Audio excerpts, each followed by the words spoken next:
Welcome to Luca and Miguel. Enjoy the video. You start by picking the exact image you want and confirming its resolution. Higher than the screen size prevents blur.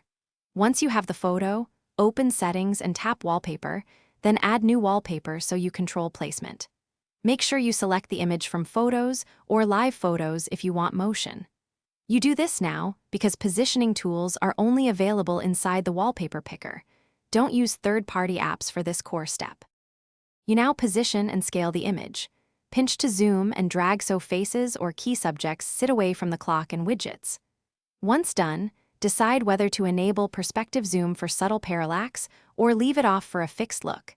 If it's a live photo, press and hold the preview to confirm motion.